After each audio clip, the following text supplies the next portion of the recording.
Thank you so much for joining us. And I know the participants will keep signing in. We've got 63 odd with the panels and that'll keep going up. So we had a fabulous start this morning at 9:30. We had Glenn from CIALFO who kind of set the tone a bit around what's happening in the liberal education space and where it's growing. We then had our first panel on focusing on history and politics. We had an ambassador of ASAF joining us from Singapore. We actually had a head of London and Partners. So we had a political journalist, we had a trade economist, we had, international human rights, and we had a political activist. So it was really an engaging discussion. And then we followed on to an arts panel. And here we are to talk a little bit around, this whole realm of social studies. And I know it's a little bit broader. We'll try and explore the layers through that because the whole objective of career dialogues is to really in some ways unpeel some of these appeal some of these layers of these disciplines and to some extent also kind of, I guess, share how interconnected they are in the way that they behave in the real world as well. So with that, welcome everyone to our next panel, which is ground realities. And I love that it's called ground realities. I love how much some of these people are so connected with issues on the ground. And if you're a student who are very passionate about what's happening around you and you want to make a change about it, this is probably the right spot for you to be. With that, we welcome our wonderful panel. We have with us 4 panelists for this afternoon. I'm happy to introduce Anup. Anup Roy is the operations head for Center for Policy Research. We all know the stellar work that CPR has been doing in our country. Anup is he holds a master's degree in social work from Delhi University, and he started his career as a research associate, managed the implementation of multiple large-scale assessments. And our engagement with Anup goes a long way. Anup, before his role at CPR, was at lead and was based as part of the CREA's ecosystem, but always very embedded in the policy and impact work. So thank you so much, Anup, for joining us amidst what's a very busy time at CPR for all of you. We're joined by Dr. Sandhya, who's a senior research fellow for mental health at the George's Institute for Global Health in India. And again, a stellar institution. I have personally followed George's Institute since my time with the Australian government. I've seen the rise, the entry into India and the kind of work that they've been doing around the world. They handle some of the world's most important health issues and kind of talk about it and research about it. Sandhya's work in the George's Institute involves around the assessment and effectiveness of technology-enabled delivery of mental health care by primary healthcare workers. And she received her doctoral degree in social medicine and community health from JNU. So thanks, Sandhya. Thank you for taking time off to be here. And initially, I know we discussed saying, no, but are you a mental health specialist? But then how are you in community medicine? And then what are you doing in social studies? So it's going to be very interesting talking about all of that. And we do have a lot of students interested across that mental health space and, working in society. So great to have you. We're joined by Avnita Veer, the principal of R.N. Poddar School. I mean, stellar school for I guess, not just recognized for the results. And I have also largely followed your particular stream of schools as well in terms of how you are constantly trying to innovate and push boundaries in teaching. Quite excited. Thank you for joining us. Avnita has worked in education for nearly 4 decades and served as a member of the CBSE governing body, and she is a recipient of the National Award for Teachers. So thank you so much, Avnita, for taking the time and being here, and you probably most understand the anxiety of a number of students and parents who are actually tuned in to these discussions. From our very own family, we're joined by Prithvi Datta Shobi. He is the divisional chair and the assistant professor of history at the School of Interwoven Arts and Sciences at CREA. He is a social historian, a literary critic, and a political commentator. He studied history and literature at JNU, and he has a PhD from the University of Chicago, and he's also a postdoctoral fellow at the University of Chicago. A fabulous interaction, especially I just love always talking to Prithvi, and it's so wide in terms of what he brings, and I know there's so much that he's going to add to the discussion today. Thanks, Prithvi, for taking the time. In fact, all our division chairs who've been part of Career Dialogues hugely appreciate the time that you're taking for this purpose. So with that, welcome to our 70 plus attendees on a Saturday afternoon. So the fact that if you're giving up a precious 2:30 to 4 p.m., which is a precious Saturday afternoon to be with us, it means that you are very interested in understanding, this whole gambit of what's happening around social studies and what it involves and what it's happening. What I'd like to now start the first round of discussion with our panelists after this welcome is really talk a bit about, what's happening, whether that's history and politics and societies and communities. We're all kind of interconnected more than ever before, and that's probably why some of these discussions are happening.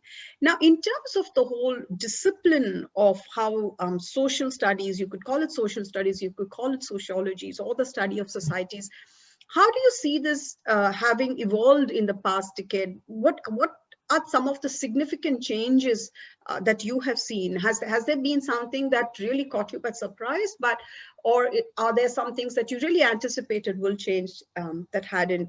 Sandhya, if we could start with you, maybe your thoughts and comments on that. Yeah, so, I mean, like when I started as a student, I did like most students do. For 12th, I selected science. And as I was studying it, and I had biology and zoology and all of that, so I was doing all these dissections and stuff. And then I realized that this is not something I'm really interested in, and maybe there is something else that I would like to do for my master's. And so I chose sociology because at that point of time, which was in 1991, it was a new field, at least in Orissa, where I was studying at that point of time.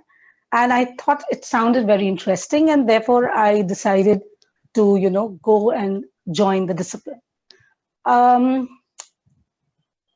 I took psychology as a major, as a minor, along with sociology. So both of them were in combination.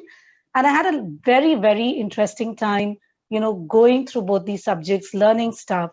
And then, of course, I, took the entrance exam for JNU. Then I continued in sociology. And then in MPhil, I again wanted something which was a little different. So I joined social medicine and community health in JNU, which is also a very applied field. And it's very interdisciplinary and open to many people. So I think from the time in the 90s when I was growing up to now, there certainly has been a change in the sense that there are many more avenues open, for people who want to take humanities as a discipline, who want to study social sciences. And social sciences, as you go higher and higher in your degrees, I feel it gets more and more interdisciplinary. And there are a lot of things that you can contribute to. Careers also have become much more in the sense that you have many more avenues. So it's not that you have to become either a teacher or a civil servant or, join the development sector. There's lots of stuff that you can do.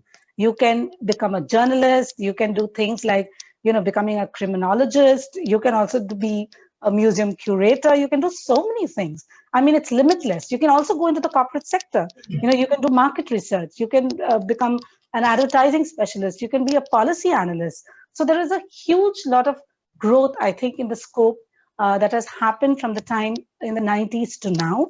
And it's really an exciting space to be. Having said that, I think what disappoints me still is that parents still do not give humanities much of importance. And it is like, so like when my son, he finished his 10th, everyone expected him to join science because he was a good student. He did pretty well. And he said, no, I don't want to join science. I want to do humanities. And like people were asking us, like, why does he want to do that? It's like as if there is nothing after that. So the school management forces you, parents, themselves are confused. A lot of people, your well-wishers think that that's not a smart move. You should do, science. And you should select that. And humanities really doesn't have much of a future. And I think despite all of these changes, when I still hear stuff like this, so many years down the line, it is very disappointing. And I do hope, we will come to a stage where parents are happy when their children opt for humanities, and humanities is not your last option. It's not that you didn't get into science and you didn't get into commerce and therefore you took humanities. You took humanities because you wanted to, because there was a passion. There's something that you want to do with this field. And I think when we reach that stage in India, that for me would be, the place to be.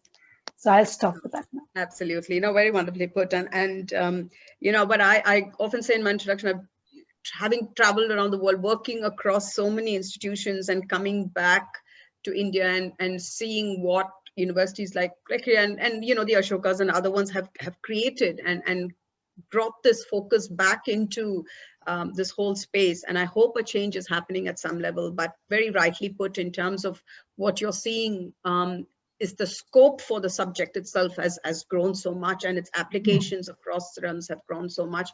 But yes, so much more to be done. Anup, some of your thoughts around what's happening in this space and what you've seen in the past decade. Yeah, I mean, I quite agree with what Sandhya mentioned. Even when I started my career early 2020s, I mean, so early 2000s. See, even I, after graduation, after 12th, completing regular course and everything, and then I, thought of sort of doing something different, which is not a traditional way of, your progress as far as academic career is concerned. So I choose social work as a for my graduation. So I did my graduation in in social work, and then went to Delhi University. I studied from Shantiniketan. I mean, one of the Vishwas University, and then went to Delhi School of Social Work for my masters. I mean, the avenues was not many. We had a very handful of jobs at that point of time. For all the social sector. And what Sandhya mentioned, and I totally agree that the avenues has opened up significantly over the last decade. And also, as a part of it, there are a lot of schools specifically for social sciences that are coming up, right? Rise in public schools, rise in the universities, and also the emergence of national agencies of reform, connected with the public and the rise universities. So I think things have changed drastically. There are a lot of avenues has come up, as I mentioned, in terms of job opportunities and everything. But again, the perception hasn't changed much. And I think it requires a lot more awareness among the people, what a social science sort of avenues can help sort of everyone. See, I say every time that we are an interconnected world, right? So I think each and everything is interconnected some way or the other. So social science can bring in lot of things into this. And awareness is very, very important. I mean, a lot of the students are now listening, but I think awareness among the parents are very, very important, so that many more people are coming up and take up social science as a career. Yeah. I'm going to come back to Anup and Sandhya a little bit to talk about the work that you do in the next round. But Avneeta, your particular thoughts on this, and at least at the school level, addressing also what Sandhya said, has some of those attitudes actually changed? Yeah, and I thought I'd start from my present and go back to and see how I trace the change that has happened over the years. And so if I have to just share with you that in my school, for example, we have maximum students doing economics with sciences. Right, we have a large demand for students for the subjects for disciplines like psychology, sociology, political science. Okay, so I'm seeing an increasing demand in terms of the interest from the children that we see, and the numbers are growing. So I'm very heartened by the by that change that I see, because I remember when I started out, I almost had to sell these subjects to the parents and to the students, And today I just see organically it's just grown so much. So that's where we stand today. But if I go back in time and look at how I was as a student, I was a science student in school, and then I went on to do economics. Why I did economics in college? Because during our time there were no disciplines like economics, sociology, political science, or sociology in school. So we either did science or we did humanities, and humanities was only history and geography, and then you had to do literature. So and I remember when I went to college, and I studied in Delhi, and Delhi's university is supposed to be such a progressive university. We had a choice between doing an honors program and a pass course, and we, of course, because you were good students, so you would do the honors program, and you would go in depth into the subject that you were majoring in, and you would do subjects as subsidiaries, some other disciplines as subsidiaries. So, for example, I did economics, and my subsidiary was history. And I remember sitting in the history class and really being fascinated by the teacher and the subject. But because it was a subsidiary and you only had to pass in that elective, you didn't really pay much attention to it because your other subjects were so heavy. So I just felt that we gave a very stepmotherly treatment to other disciplines. And I mean, considering that economics is a social science which needs to be integrated with political science, with history, with sociology, with philosophy, because over the years I realized all these subjects are so well integrated. But when we teach we teach them in silos. So I really want to compliment the work that Ashoka and Kriya are doing, because they've actually, brought the best way of teaching social sciences into our country. And so one of the things that now, if I look at what has happened, what is the change that has happened over the years? What I see is, first of all, the nomenclature has changed. So we now don't call it social studies in grade, even in school. So where we're doing social sciences from grade 6 to grade 12 or grade 10, they're not called social studies any longer. So somewhere, that perception has changed. We brought in the scientific inquiry into, how we view social sciences, right?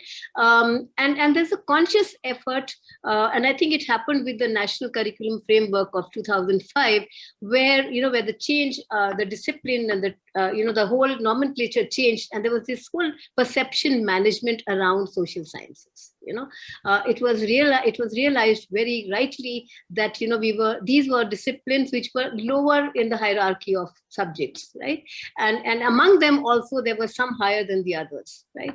So there was definitely a perception management, a change in the perception with respect to social sciences, to lift their self-esteem and to give more importance. And over the years, we also find that because of the cross-disciplinary nature and the interdisciplinary nature of social sciences, we find now that even the natural sciences have started to get merged with the social sciences, and new emerging fields are coming up. For example, you have bioeconomics or socio or neuropsychology, and so there is a merging happening. So somewhere, and also because we started to now use more quantitative methods of so data has crept in. Quantitative analysis has crept into the study of these disciplines. So there's definitely a shift towards lifting the image of so-called these lower end electives. No, it's absolutely rightly put. I think that whole impact of data and doing that for impact has been very huge in the profile building of the discipline itself. Prithvi, some of your thoughts on this? You of course were there abroad, but have you seen that change actually happen in India in the decade or so, if you have to reflect upon what's happening with this discipline? Yeah. So let me say two things. The first is, I suspect, social studies is in the title of this panel partly because when Kriya was thinking about majors, we decided not to do a sociology or a social anthropology major. As opposed to that, we sort of putting together a social studies major, which is more interdisciplinary, perhaps even transcends disciplines. From that perspective, I want to share one thought, which is that when social sciences more broadly, right, emerged in the 19th century, you had these classical disciplines which emerged, right? Sociology, political science, economics, and history, and so on, right? All of which we now put together under the rubric of social sciences. And these disciplines also reached other parts of the world through European dominance of the world in the 19th and 20th century. Disciplines themselves evolved, contributed to the study and understanding of all global societies, right? All societies across the world. But then something interesting began to happen in the second half of the 20th century, perhaps in the last quarter of the from 1970s onwards, wherein critiques of social sciences as they were practiced historically, right, from the perspective of gender or from the perspective of colony, right? So post-colonial critiques or feminist critiques or critique of development itself gave birth to new interdisciplinary subfields like development studies or gender and women studies and sexuality studies or science and technology studies, just looking at the impact of all this. So when we talk about social studies today, not just in the context of CREA and our own curriculum, but more broadly, we are bringing together all these, really important clusters of subdisciplines which have emerged. If urbanization has become a very important phenomenon now, urban studies becomes part of this cluster. So social studies in that sense is an effort to sort of bring together the intellectual responses to global developments of the last 100, 150 years. And that's how it's coming together in some of the newer universities in India, and in other universities. I mean, Harvard has a very famous social studies program, and actually the name, the branding of social studies still is retained, is predominantly because of the branding it has received from Harvard social studies program. So that's one point that I wanted to make. The other is, if you look at the changes that have happened over the last 10 or 15, 20 years to the study, not just of social studies, but of, more broadly of social sciences, why is it that those social science disciplines like history or sociology or politics aren't receiving as much importance or as much prominence as they would have 50 years ago or 60 years ago? The simple reason, in conventional education, the rigor of teaching social studies, social science disciplines has come down dramatically. You're not connecting it to other fields from which, these social science disciplines actually derive sustenance. I mean, there was some discussion of data and, quantitative methods from my fellow panelists before. Unless you bring those, very needed skills to the teaching, into the curriculum of social studies itself, it becomes very difficult to actually offer a rigorous curriculum. Just to take one example in 30 seconds and finish my response. If you take something like urban studies, for example, right, or study of city as seen, right? You can't study simply an urban society simply from a sociological perspective. You need, lessons that you learn, particularly in the context of pandemic that we are experiencing now, a variety of other disciplines to contribute for us to understand the urban ecosystem itself, whether it is psychology or medicine or biology or ecological sciences. So how do we actually sort of move beyond our narrow conceptualization of a discipline and find sustenance, find nurturing from other disciplines? That is the challenge in a sense. So most of our universities, with the exception of some private liberal arts universities now, which allow for different combinations, for students to take those opt for those different combinations, and also to do courses in different disciplines, right?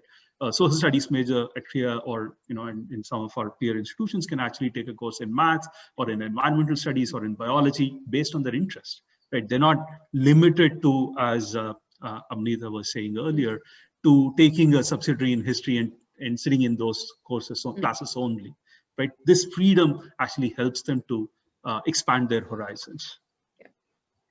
Thanks, Prithvi. I know, yeah, and it's very interesting, the first part of what you said about, the whole realm of the needed skills and how that is scoping. And we will talk a little bit on the interdisciplinary, the interfaces as well.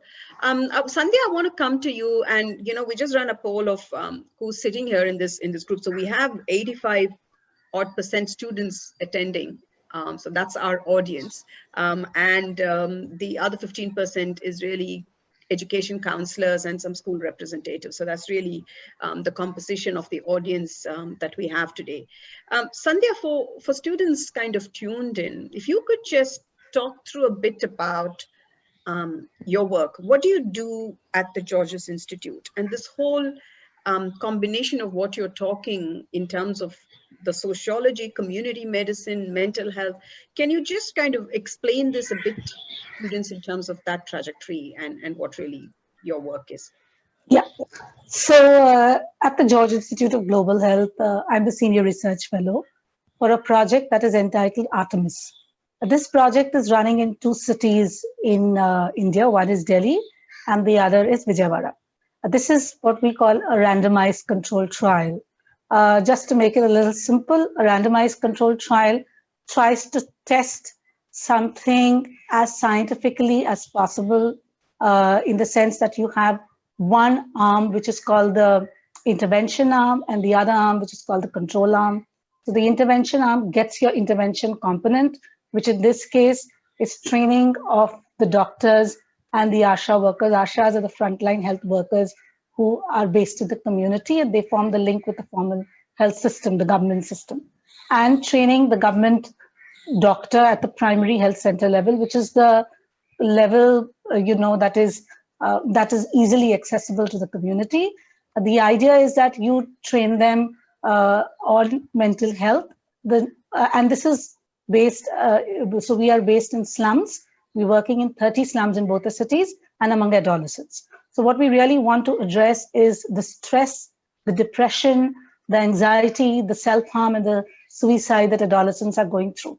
And, this is a very, very, it's a difficult age. So there is a lot of mental stress that adolescents pass through. If you see the literature that we see that, a large percentage of mental health problems start when you're 14, and then they continue even when you grow much older. Suicide rates are one of the leading causes of deaths among adolescents, and adolescents face a lot of depression and stress. So we really want to address this. Now, along with that component, which is the medical angle of it, which is facilitated using technology. So we have something which is called the Smart Mental Health app, which really assists the doctor and helps the doctor to make a diagnosis. The second important thing that we are doing, which brings in also the sociology component here, is developing an anti-stigma campaign around it. So mental health is very stigmatized. Nobody wants to talk about, suffering from a mental disorder, because then you feel that, you're mad, pagal banda hai, the jokes around Agra and all of that, in bad taste, but it is something which is very much there. And because of this stigma, a lot of people actually resist from going and seeking help. And they do not, for instance, go to counselors, they do not talk. So the problem gets aggravated, and then instead of, getting a cure, it sometimes becomes worse, leading to more complicated situations. So we really wanted to address this stigma.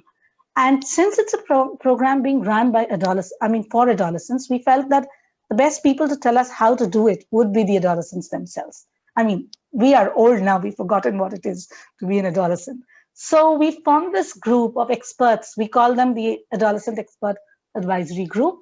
And we go to them, ask them, like, if we were to run a campaign on stigma, how should it be?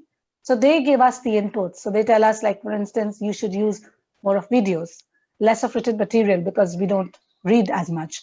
The video should be short because our attention span is short. So we will not watch anything which is really long. It should be preferably animated. Maybe an adolescent who's suffering from a disorder, depression, or has, overcome it successfully talks about that experience, because then that creates 2 things. One, empathy, and second, the fact that, yes, it can be cured. You can, get a cure for it. So this is what we are doing. And a lot of our work really involves understanding what the social dynamics is and working around that. So we know, for instance, in slum populations, everyone does not have an access to a smartphone and they do not have access to the internet. So the campaign also involves a combination of both. Some of it, which would be online, but a lot of it, which would involve, traditional methods of reaching out to communities, like street plays or nukkad nataks, which you do on the street. So people come and then they listen. And because we want adolescents to be attracted by the whole thing, we have a magician who we've engaged. So the magician also is doing magic, but sending a mental health message along with the magic history. Then we have a puppet show, and these are for the younger adolescents, like 10 to 14, so they can connect to it with a message, of course. Everything has a message around it. So it's a combination of things. And, if you did not have, for instance, sociology or an understanding of what the children in the slums, what is the kind of lifestyle they face, then our campaign would perhaps have missed them entirely, because it wouldn't have captured and addressed the reality with which they live. And I think that is very critical, and social sciences helps there. So even though I'm not a mental health specialist, I have, of course, people in the team who are mental health specialists, but you don't need to be one. Since, the team is made up of people of different disciplines, everyone brings in their strength, and that really makes the program much more effective than it would otherwise be. So I'm going to stop here. Thanks, Sandhya. And that's so fascinating. So to all the students you've listening here, I mean, this is really one of the top global health institutions in the world. And she's talking about one project, which kind of suddenly brings people in the social studies and understanding not just people and cultures, psychology experts, communication experts, maybe to some extent, people who can actually take the messaging across. So it's really, bringing people with different skill sets together in terms of one purpose. And very shortly, we're going to touch on our next round of how some of this interdisciplinarity actually comes through. Anup, do you want to just talk a bit about just what CPR does, and just to talk to students about the work, and so they get an understanding of how some understanding of the social sciences applies in the real world? Yeah, so as you mentioned, I joined CPR recently, it's maybe around just three, 4 months before. Before I talk a little more about what CPR does, I also wanted to touch upon, where I spent most of my career, the professional career, which is part of the Kriya lead. And it's my experience so far primarily from a research organization, right? So, way back in 2005, the first, prior to that, immediately after passing out from college, I didn't take up any job or anything, right? So I just wanted to get a sense, how sort of a social programs are conceptualized and implemented at the grassroots level. So I went to an organization for an internship in Rajasthan, spent almost 6 months there, learned about different programs, worked extensively on say SHGs, how those SHGs are function, their borrowing pattern, their savings pattern, all those things I understand. So I came back to Delhi University and got an opportunity to sort of set up be a part of a demonstration unit where usually we were teaching students how to integrate theory into practices, giving a practical example, right? So and then I joined IFMR in 2005 when the first center come up, mostly focusing on the financial research related to financial inclusion, and then gradually there are many more thematic area came up, so the idea was to sort of do sort of evidence-based research in different topics, right? So, and we're working with many development economists around the world. I've been part of many, impact evaluation, especially our cities, what Sandhya was talking about. Right from the beginning, with Esther Duflo, Vijit Banerjee, a project on sort of, evaluating indoor air pollution and their impact on the health and everything. So in Odisha, it's a long-term RCTs, which I was part of. And then, another studies that I was part of, with Professor Rohini Pandey of, Yale right now. She's in, and the impact of repayment flexibility among microfinance borrowers, right? So it's a different topics that it was part of. Then another project that I was part of with a couple of researchers from US, Alessandro Tadozzi and Prajit Mahajan, and it talked. They tried to find out the impact of treated bed nets in dealing with malaria in rural Odisha, right? So yeah, you get different topics to cover, and then I spent so I am by qualification, I'm not an sort of an economist. My, as I said, I'm have a social work background, so I don't have a very strong economics background. So I moved to a sort of a more operational role, or spend significant time implementing this research at the ground level, right? Not designing it, right from the scratch. So that's what my core, and I have done it over the years. Now, and CPR, everybody knows, it's a it's the largest think tank, and the oldest think tank in research think tank in India. So we do again evidence-based research on different topics like economic policy or environment law and governance, like say international relation, law regulation and state, urbanization. So yeah, it's very topics, right? So that's what our researchers do. My job is to make sure that all the research are implemented at the high with a high quality and smoothly. So that's more or less my. Thanks, Anu. So that's really fascinating. I mean, just hearing you and Sandhya and to the 80-odd students listening, and you've just in a matter of the last 10 minutes, you pretty much heard economics and finance and health and psychology, sociology, politics, urban. So the entire gamut actually come together, and it couldn't have been more fitting to kind of move to the next round of what I wanted to talk about is really, how do you see some of these disciplines interface? And in that sense, I want to really ask, and hence, is singular disciplinarity one of the past? Prithvi, if I can have some of your thoughts on this in terms of, how do you see some of these disciplines increasingly interfacing? Are there some of the big things that are happening around the world where you're seeing this kind of interface is imminent? And then leading on to asking, so that does mean, if you did BA history and you just did BA history, that's really something of the past. You can't obviously stand in that silo. No, absolutely. Just sort of continuing in some ways, from the previous response that I gave. Just take the example that you gave right now, BA history, right? If you do a conventional BA honors program in a very good conventional college or university, some of the best institutions that we have, unless you have access to doing a little bit of biology, doing a little bit of environmental studies, it actually doesn't help us to do much, because today, in the context of history, I'll come to sociology in just a second.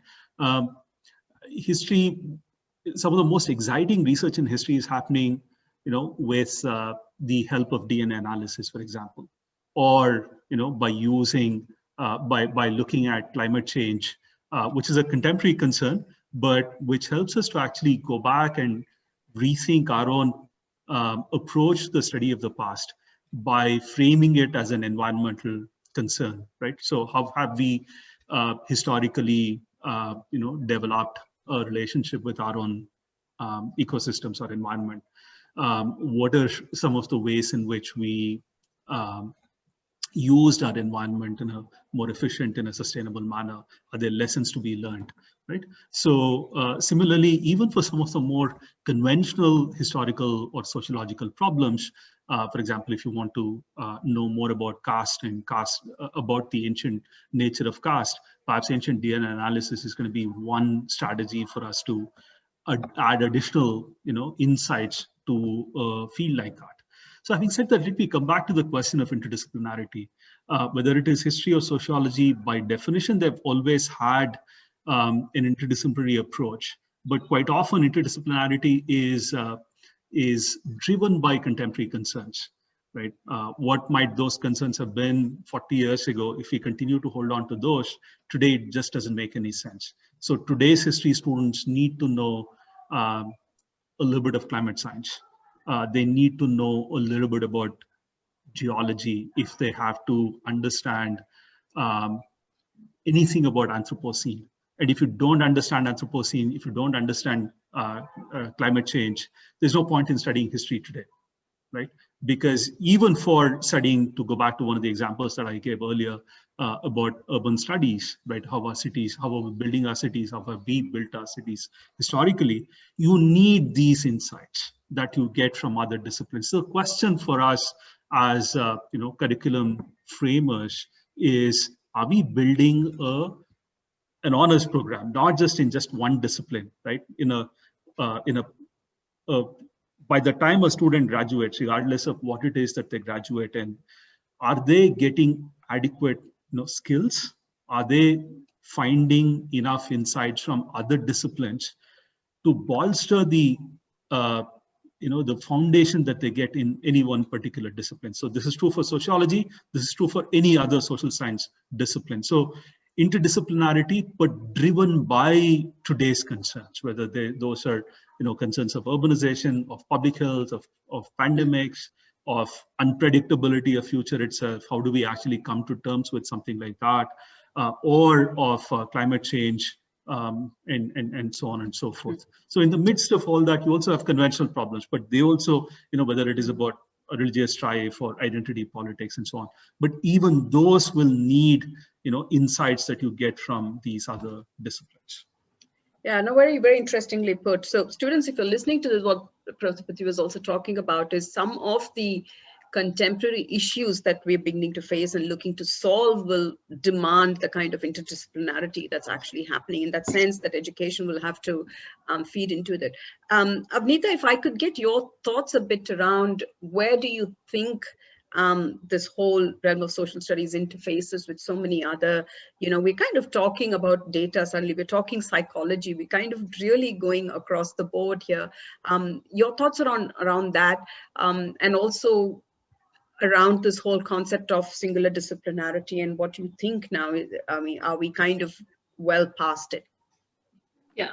So, see, I think, we spoke about, Prithvi spoke about how, the fact that when we develop the curriculum, how do we do it? And I think, there's a big challenge there because it's such a wide scope.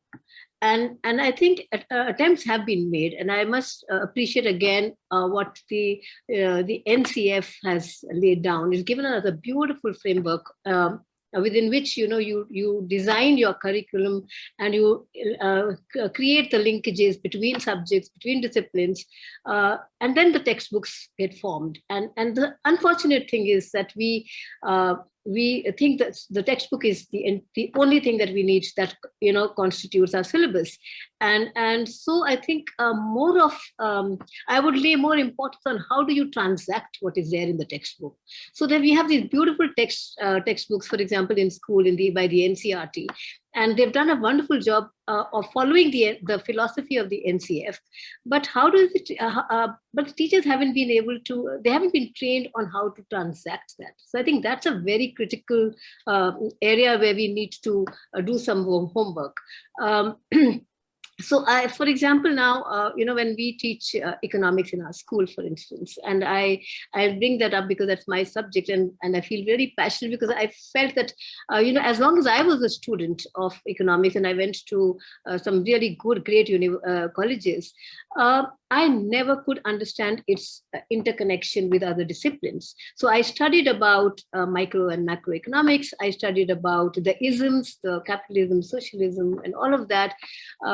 I studied the history of, the economic development of different countries, but there were no linkages. So everything was taught in silos, right? So, and so it's very important, I think, that today, when we introduce a discipline, and especially for schools, I think it's very imperative, and even in liberal education, that we give the students an overview of all the disciplines, which we don't do. So we teach them as separate, as silos.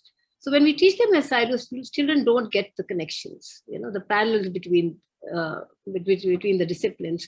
So, so for instance, if we trace the history of economic development of different countries, you will relate it to Marx, and you'll relate it to capitalism and socialism, the Great Depression, and how with every passing phase and all the economic cycles that happened, you could actually explain the history of that particular nation, or what was happening in the world. So, so history taught, economics taught in isolation of history just does not make sense. So I think that's why we need to do a lot of work, and I think liberal education is doing that. Perhaps I think there's a need for maybe plugging in a course, a foundation course, where we kind of bring in the cross connection of all the disciplines. So there's an disciplinary approach where we, within social sciences, connect all the disciplines and then look at them in relation to the natural sciences or the mathematical sciences. For example, when we teach economics, we have a lot of mathematical models that we use. We use calculus in that. So, to give the student a totality, an overview of the various dimensions and aspects of a discipline is missing in our system. And I think that is where we need to work on. And again, it will not come from, if you look at the board gives us it's a cafeteria approach. They don't classify streams into science and commerce and humanities, but schools do it. So I think, if you look at the way the CBSE has laid down the electives or the subjects, it's a very, very, very liberal and a very free way of looking at the different disciplines. So you can pick up any 4 electives and study them in grade 11 and 12.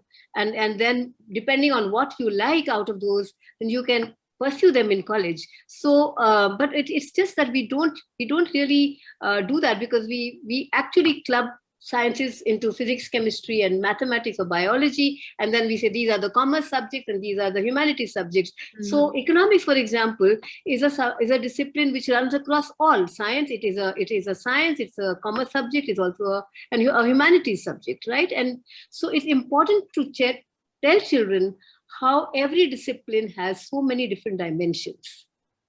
Yeah, that's really interesting in terms of reflecting back of what really needs to happen at that school level. And we'll come back to Prithi's comments eventually, I guess, about how we approach this at Kriya. Sandhya, I wanted to kind of get your thoughts. As I said, we're going back to this being ground realities and kind of getting a hint of what are some of those big kind of problems out there that we think, students who are looking to work in social studies. We just ran a poll with our attendees, and we kind of asked them to just give the panel some guideline in terms of, we asked students attending this, asking, where do you think social studies can most contribute towards and, impacting societal change, as in changing people's attitudes and behaviors and development initiatives pretty much there. And it's less about people and cultures, but I guess there is a lot of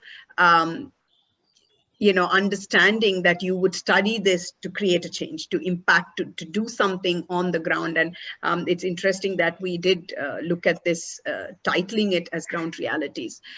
So Sandhya, just your understanding of what are some of those larger, big complex issues, challenges out there that we think students of social studies, which is this interdisciplinary of pulling out these multiple areas, would actually be, should be prepared to contribute towards. And probably from there, the careers will emerge. But really, what are some of those big problems that you think out there that will need the graduates of the future to contribute towards? So I'm going to answer this just by reflecting on the poll. And if you see the second one, which is policy change, I think, right? It didn't get much, but I really think we can contribute there. A lot of our work must be about trying to change policies based on what is really needed on the ground. So you combine the two, because sometimes policymakers don't see it that way. We make a policy which doesn't make any sense. And as a social scientist, I think people who are on the ground really get a feel of what the problem is or what the challenges are. And then they use scientific language to convert that into a policy ask, which is essential. Because if you don't change policies and policies don't address what is the requirement on the ground, things on the ground are not going to change. It's not a behavioral problem, you know.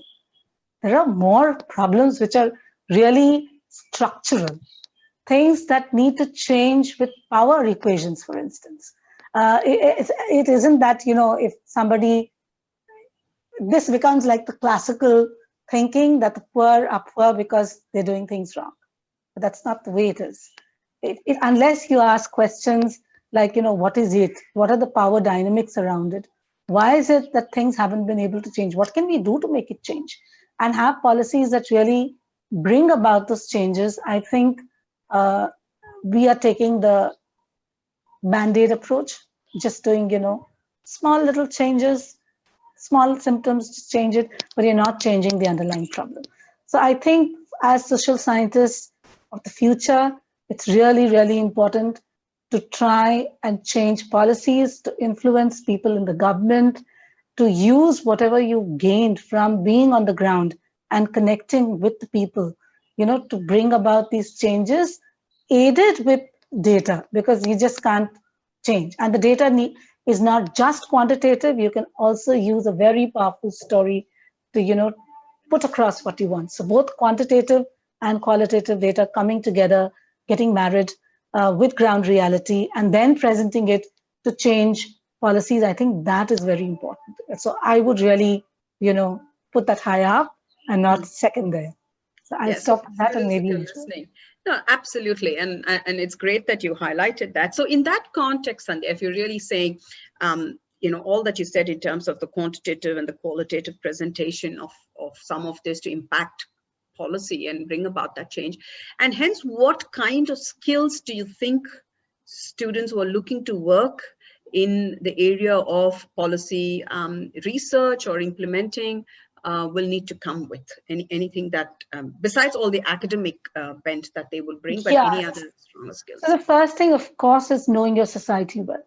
You cannot make any, you know, you can't make a policy recommendation without doing a research or understanding what the current situation is, what are the problems. I'll just give one example.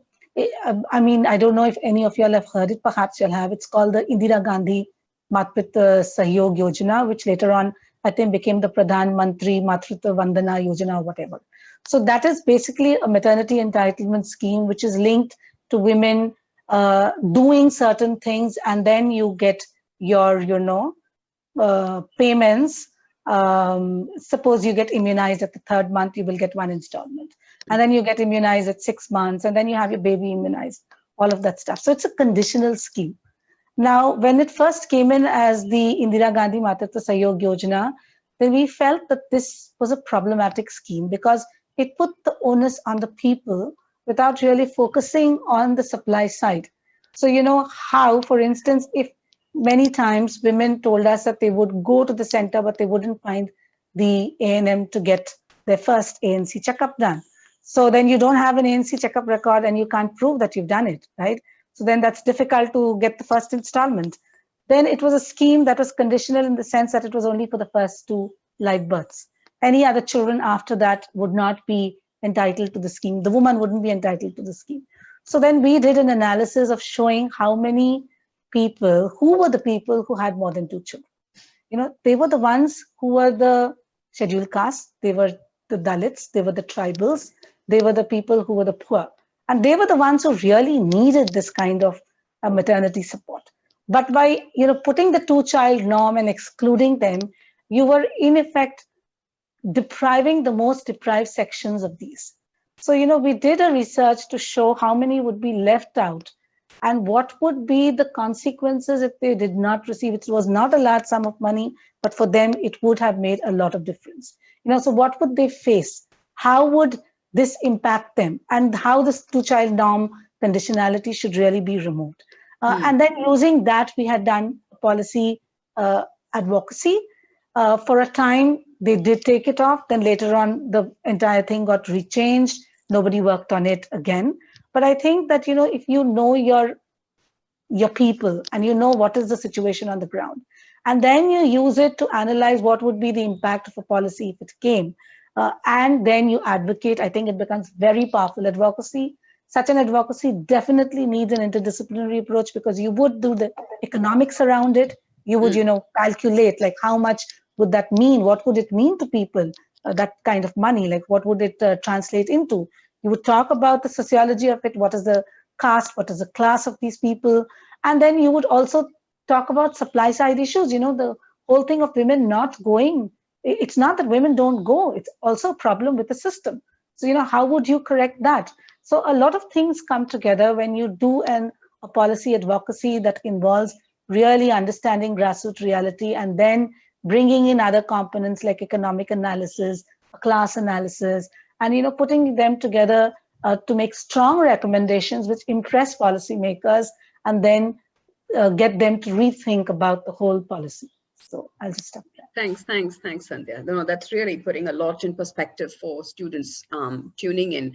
Avneeta, some of your thoughts on where do you think are going to be, what are some of the big complex problems that you would like to see young graduates, social scientists work in? Like Sandhya said, policy is a very big area. I think, and a number of our students do, after their, and it could be after any discipline. So, and again, if you've had that kind of interest to, even if you've not studied a liberal program, but you have to have interest in various fields in order to be able to, do work at the ground level. The second one, I think definitely, the problems of, many of our problems of producing and, to fight disease or to compute, to communicate, all these have been somewhere handled by technology, by, we've had so much of technological progress. So the bigger problems, I think, will be social and political problems. And therefore, again, this discipline becomes very, very critical. So social research can really help. And I think, again, if you ask me, what should be the focus for social sciences? If you have a research bent of mind, this is the field for you, because it is so heavily research based. The other area could be conflict resolution. If you look at over the many years, we've not seen war, thankfully, and so I think it's also been the fact that we've invested in social sciences and we've kind of avoided war. So I think it's this investment in social sciences which will help us to deal with or to solve more conflicts in the future. What else? The others, of course, climate change, the future of democracy, global citizenship. All these are areas which are problems which we need to have our heads around, put our heads around, and So these are the problems that I think would be the ones that social sciences could help you to address. Yeah. Navigate. Fabulous. Anup, some of your thoughts on the big challenges that CPR probably is working, or you've worked at LEAD, that you've identified as the big areas that we are going to need more social scientists to work? Yeah, so I'm just coming back to your other questions about the skills that from my experience, what I think is the most important part is one should have a sort of a multicultural awareness, critically think, and I always suggest, like, whoever comes to me for career guidance, I always tell them to go to field first. If you are doing a social science, just go work with any of the grassroots level organizations and see that how they are working. You will get a pulse of it completely. So, and then that will help you to think critically, and then ability to express your complex ideas. So these are the few things apart from your academic knowledge and everything. Work on these things with the practical knowledge. I think this is going to help you a long way, for sure. Other thing, what I agree with, all my other panelists, like, social and behavioral science, like, to be specific, one of the things that I am really interested this moment is to, given the current context, like pandemic situation, and, this is going to be the, the topic of the next several years, is that, how to efficiently save lives in public health. And try developing programs, plans, social devices for dealing with the pandemics. Like, work with, I've mentioned about the research. Like, there are multiple research areas that I'm sure that will come up, ideas, and so I think, yeah, that's. Yeah. Prithvi, some of your thoughts in terms of the various people that you talk to, and where do you think some of this gravitas is actually moving towards? And I want you to also then extend to a bit about, given from the context of where some of those larger problems where we're going to need social scientists, I wanted to also reflect upon how the curriculum or the teaching and career and what we do maybe to some extent is kind of preparing more awareness about some of these things. So, if at all that's possible, but I'm happy for you to answer the first part of it. You're on mute. Yeah. 2-3 things that I want to say in response to your, 2-3 different questions. See, the promise of social sciences historically has been to change our lives for the better. That has been always. I mean, the reason why there was this thrust to study in a scientific manner our societies is not because we want to get a better understanding of it. It is because we wanted to transform it. So some of the problems that we have always engaged with, whether it's inequality, poverty, access to opportunities, dignity of life, these continue to remain with us, and will continue to work on those kinds of challenges. I think a couple of other challenges of our times should also be kept in mind as part of this conversation. Particularly, I very briefly refer to unpredictability of the future. We are living at a moment when it has become very difficult to actually predict what might happen in 10 or 15 or 20 years' time. I mean, I don't mean it in glibly, I'm not saying making a glib statement, but if anybody can actually wager a bet and say, this is how employment, this will be the nature of work in 20 years' time, or this is how our cities are going to be, this is how we are going to communicate with each other, or this is the food that we are going to eat. It's for the first time perhaps in human history, we are in this unpredictable moment when we're not in a position to make any reasonably accurate predictions. So how do we actually come to terms with a future, unpredictable future like this? It's a massive intellectual challenge. It's a massive attitudinal challenge for all of us to embrace and come to terms with. There are no easy answers. I mean, I just want to give one particular example. Given the changes that are happening, new technological developments, whether it's in AI or in biotechnology, one thing which is in some kind of crisis insofar as social sciences are concerned, whether it's history or sociology, is a simple proposition, right? What does it mean to be human?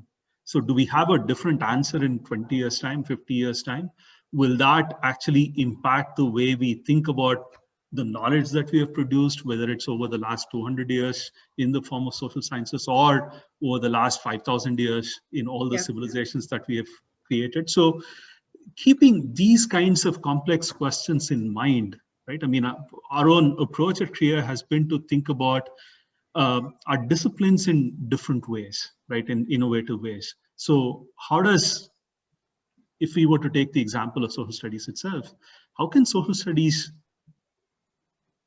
approach some of the conventional problems that I talked about, whether it's inequality or poverty and so on, and at the same time also address the questions of unpredictability or crisis of meaning insofar as our own understanding of humanity is concerned. I believe we have been making efforts to address some of these concerns through innovative courses different courses which actually take up these questions as themes.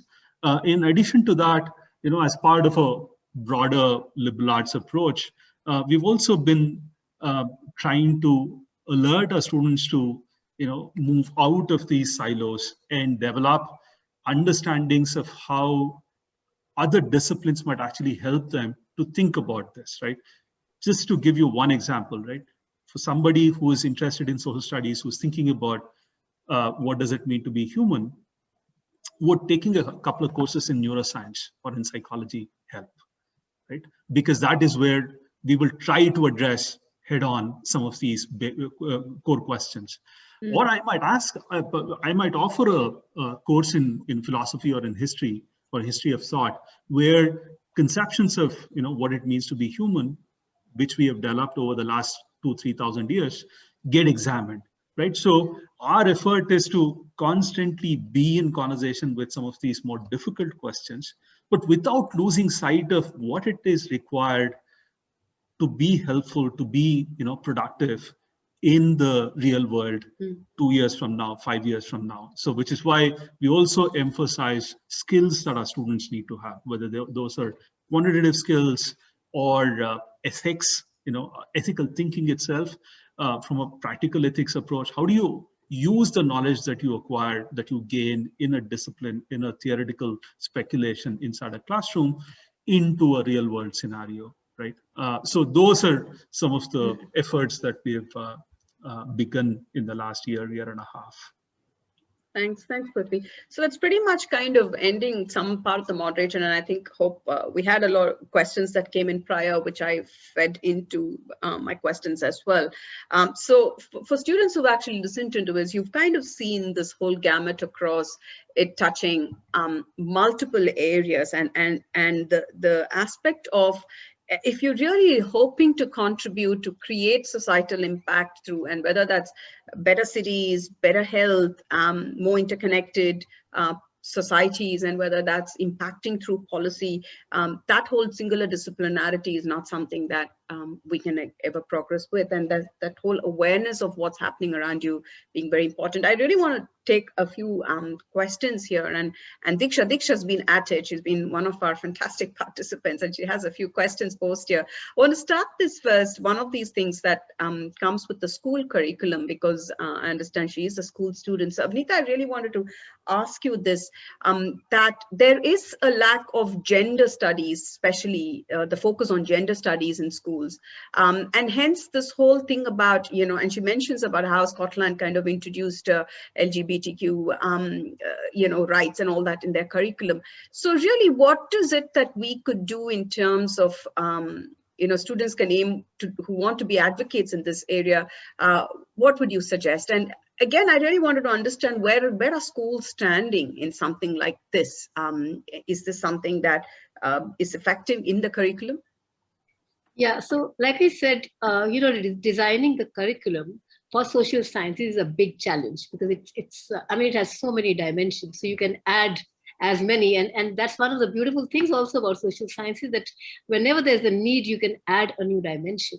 And so it's that open a field. That said, I think progressive schools would definitely not just restrict what they're doing in their school only to what's prescribed in the syllabus or in the textbooks. I would say for social sciences particularly, we should just throw the textbook out. I mean, these are disciplines where children are so interested. So all we need to do is to give them the skill set, which could be research, which could be to be able to analyze, to be able to do good reading, follow good thinkers, give them that skill set and develop a base for them to redesign the whole world. And I think we're at that point of time where we can redesign the world. I mean, with the pandemic and with the hyperconnected world that we're living in, I think it's a time where we can, the last time the world was redesigned was after the world wars, the Second World War. So we had the IMF and the World Bank and UN set up. I think we have an opportunity right now. That said, again, in terms of, particularly gender studies. So I know it is touched upon in the syllabus. Again, it's there in your textbooks, but it's not really elaborated upon. And again, it's entirely up to the institution, the teacher, how does she deal with it? So, for instance, there are organizations like She Says and Trisha Shetty, who's working very closely with our students and taking up sessions outside of school hours. And with the current system that we're doing online and we're working from home, we have that much more time now to bring in these dimensions into our education program, right? So again, like I said, it's entirely up to the will and the political will of the school, the teachers, and the management. Yeah, interesting. Anushka, thanks for your question. And Anushka really asked about the various professions. I'm happy to kind of go first on that. And Anushka, really what you heard today, there is everything from everywhere across, whether that's you want to work at the back end in terms of research, whether you want to work in implementation on the ground, you can actually work, whether you're working as a development economist, framing policy. So it's really across the board. I can give you some examples of some of our students, the kind of internships, for instance, they're doing at Korea. They, for instance, will be working, let's say, with the Center for Energy, Environment and Water. Students will be working on projects around sustainable mobility, on renewable energy. We have students who will be working, let's say, with Sahodri Foundation, which is just talking about LGBTQ rights. They're doing a lot of research and communication work with them. We have students who will be working, let's say, with the international relations as well, extending into that, let's say with the Indo-Korean Center. They're looking to create a whole research paper and all sorts of activities that can be implemented to understand the intercultural relationship between India and Korea and understand its influences and present a research insight as well as work in that. So really across the board, there is so many opportunities that students who have more broader interests in their realm of social sciences that can actually work. And even working with the Georges Institute, thank you, Sandhya. I mean, they've looked at so many of our students who'll be working across multiple projects with the Georges Institute. So these are students who may have a major in psychology, a minor in social studies, and all sorts of combination of subjects, but by and large interested. So it's really not about what professions you can do. It's about if you really want to work in a field that is about impacting better lives, then your choices are like many. So it's not so much the academic space as much as where you can work. So I can sit back and give you some exciting examples of some fabulous projects that our students are doing in this space. There is quite a bit that's coming through. I'm going to kind of get through another question here, which is about, oh God, there's just flooded. Suddenly I've just been flooded with questions. And I'm going to talk about this thing about, Prithvi, is this something that you could kind of comment on in what work field of social sciences really works with the imprisonment, the incarceration systems, a lack of awareness and resources of the systems in India. How could we resolve the growing number of offenders and crime rates of campaigns? So it really, I think, is about asking, do social scientists work in these kind of areas?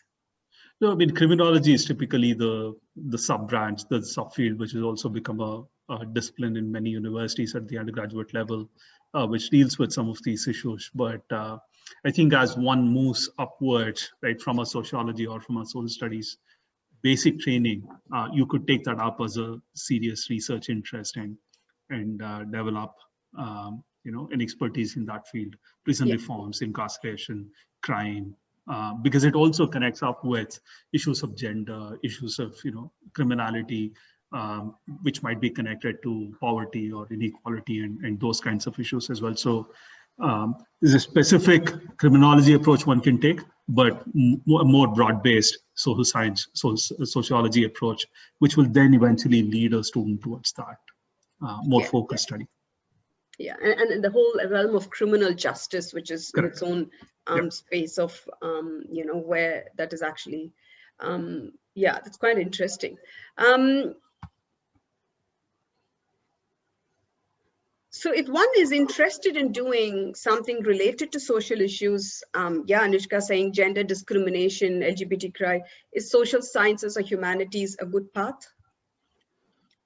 I would say yes, and this is why, you know, I was talking about earlier how traditional conventional social science disciplines have been, you know, critiqued, criticized by feminists, by scholars of gender studies, and so now you have academic fields which have emerged around these kinds of issues, right? So you begin with this, you move towards in your third or fourth year, or perhaps at the master's level, towards a more focused study of those kinds of issues. Yeah. Sandhya, I'd like to direct this to you. There's a question from Ananya Rai. Can social sciences actually be used as a resource to build upon scientific innovations? Yes, I think so.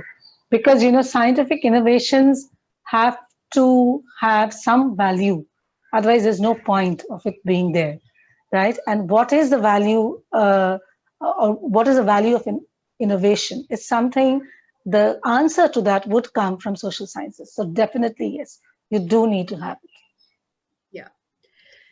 Quite an interesting question comes from Ishna. I'm not too sure it's the same Ishna who's at Kriya, but politics as a vocation in contemporary times. Any thoughts on that in the Indian context and not so much the global relations? Anybody wants to give it a go? It's a crying need. I mean, we need you know, a diverse set of people to be in politics, and people with training experience who can bring in a whole, you know, bunch of different skill sets. So there's no question about that. The challenge, of course, is going to be to, you know, to succeed. Just to give you an example, right? The new Tamil Nadu finance minister is somebody who has, you know, an MBA from Sloan School of Business from MIT, has had a good academic training in US with a PhD and a master's in engineering. So you need people with, you know, different skill sets, different kinds of trainings to be in politics and public life. Yeah, absolutely. Thanks. And Sandhya, I'm coming back with this question from Anika Mishra to you. And this is, are sociologists and psychologists related when it comes to making an impact? And if yes, how? I know you're a walking example, but if you could just explain this for a student. Yes, definitely. I mean, if I was to take just mental health, for example, you know, mental health has psychological aspects. It also has sociological aspects. For instance, just to be very, very simple, the living conditions of people, you know, have an impact on their mental health. In fact, there was an action research that was done in the UK a few years back, which was with the government, of course, where they first studied, you know, what was the mental health situation of people living in the UK slums. Then after they did that research, collected all the data, then they changed things, like they created open spaces, ventilation was improved, there were parks where people could go to, and then after that they again did a study to understand, you know, what was a change in their mental health status, and there was a huge difference. So the two are very, very closely related. Even, for instance, criminology that you were just talking about, Prithvi, I mean, you're talking about the root of the problem, right? It is also understanding, there is a psychological aspect to it, but there is also the very, very real roots of the problem, and how do you understand those roots? How do you address those? How do you change it? So definitely, yes, both of them are very interrelated, as much as I would say even economics, for instance. After a point of time, it's very difficult to just say that, you know, there is only this subject that is important and nothing else matters. So, okay, my system might shut down and then I will reconnect in case I lose connection. No problem. No problem, Sandhya. Wait 10 minutes and we should be up. Avneeta, I want to come to this question that comes from Ayush Gupta. And this is quite an interesting one. The reason I'm asking you because of the number of people maybe in your city that you work with, but is social sciences really important as well to become an entrepreneur in entrepreneurship? Are there some lessons to take? Oh, yes. I think social enterprise itself has become a huge area of, for an opportunity for children to, for students to, pursue. I think entrepreneurship is a skill that runs across disciplines, So today, if you have the skill sets to be able to, start your own, whichever area of interest that you have, okay, and you start your organization or you start your work in, so those skills would definitely, and entrepreneurship itself has become a part of social sciences, So I would definitely say that, entrepreneurship for doing the social good or the collective good, there's a huge demand, a huge need for that. And there are lots of companies, lots of funding companies which like to invest in these kind of enterprises. Anup, do you want to go with this question? And I just wanted to understand a bit about, this whole slighter difference between the social work and social studies. So there is definitely, I just want you to kind of talk a bit more about where do you see that difference actually coming? What kind of students should choose social work versus what kind of students should be, looking at social studies or more the other areas of academic disciplines that we're talking about? These are, when I started studying, this was sort of one of the possible, avenues that was available at that point of time. I somehow feel like, the social science scopes and avenues are much more wider than the social work. Social work has a very, if you want to go for, to work with any development organizations or grassroots level organizations to learn about the different social programs and everything. That's one part of it. You can take up social work as a, profession. Then there are a couple of other areas if you want to go for say provision officers, if you want to go for even with the criminology also there is some specialization on that as well. But these are very I would say it's a little limited areas than the social ones that social science that gives you the opportunity. I think that one of the questions that I saw that in the which is very important, which is why still this whole social studies are being underrated still now in this. And I guess one of the important things is the awareness. Not many parents are aware about the importance of the social. I guess Kriya probably goes to different schools while student selection, right? So to talk about the different programs, I think that's important for to make it people aware of this program. So that's something is missing. As at the beginning I mentioned that it's a perception and then awareness, which is not there as expected. That it's definitely improving. A lot of people are getting to know more about it. But yeah. I really, yeah, Prithvi, I wanted to come back to you when we've got 5 minutes and ask you to comment on that question. Really, what is it that we can all do to bring this to the forefront? There seems to be a very genuine concern from the student. So does it, really, what is it underrated? What could we do better? No, and look, I mean, in the minds of parents or perhaps even in the minds of students, but the reason they want to study, whether it's economics or psychology or engineering or medicine, is because there's a very clearly defined career path right after that. So what are you going to do if you get trained in sociology. There was actually a question in the chat box on that. So if I say, you can sit for civil studies or civil services, or you can become an academic, or you can go and work in the development sector, they're not as clear career paths as computer science or a graduate who can go and work for Google, right? So from that perspective, it's a little bit of an additional effort that one needs to make. In any case, the undergraduate degree itself is not going to lead to a firm career path in any of the social sciences. So one has to be somewhat pragmatic about that. Having said that, I think our own approach now is to actually think of our disciplines themselves very differently. So whether it's history or sociology, they don't simply become opportunities just to study conventionally as we had done 20 years ago, 30 years ago, certain themes.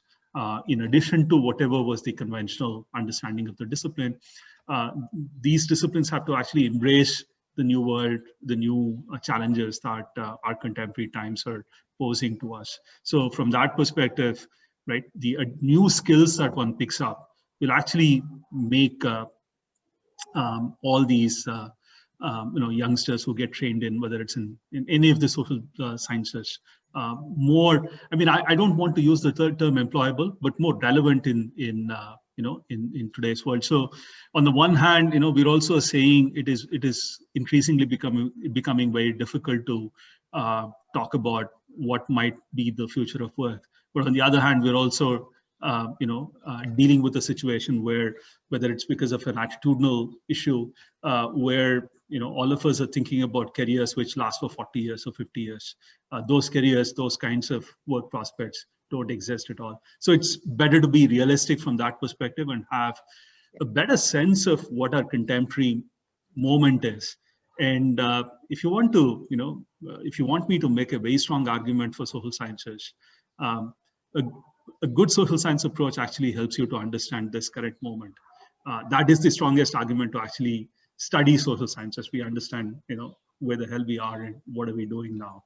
So that understanding will help us to actually move to a better place. Sure. Thanks, Prithvi. Yes, please. I just read the question that you asked me about. That I asked about social science and entrepreneurship, and I think it was the other way around. And he's saying, is social science important in entrepreneurship? And I was just thinking that if you're an entrepreneur, you need to feel the pulse of society, and so you need to know about social science. You need to know about the world. You're going to be creating a product or a service for society, so you need to feel the pulse, and that's why social science is important in entrepreneurship. Thanks, Avneeta. Thanks for that clarification. Ayush, that's for you.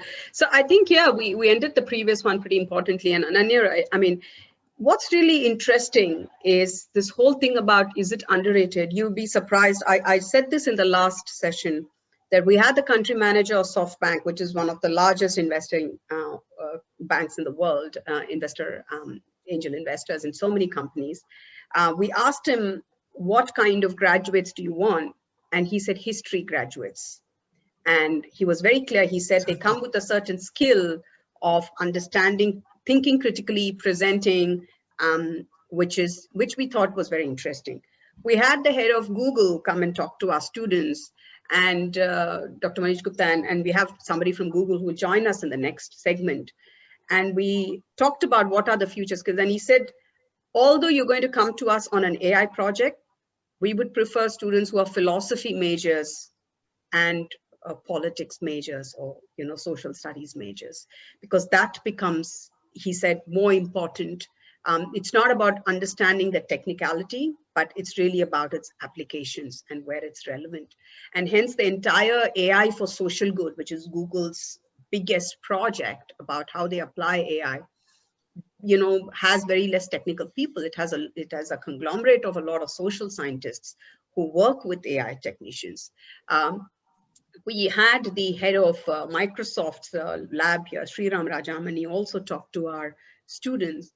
And he said, for every technical person we have out there, we need people with creativity, and we're not going to be able to create the right technical solutions if you didn't have graduates who can't think creatively. And we don't want just people with technical skills. So clearly somewhere, the larger problems, the contemporary problems that are facing us, the larger investments that organizations are doing towards better lives is going to demand graduates with a certain level of academic background and skills.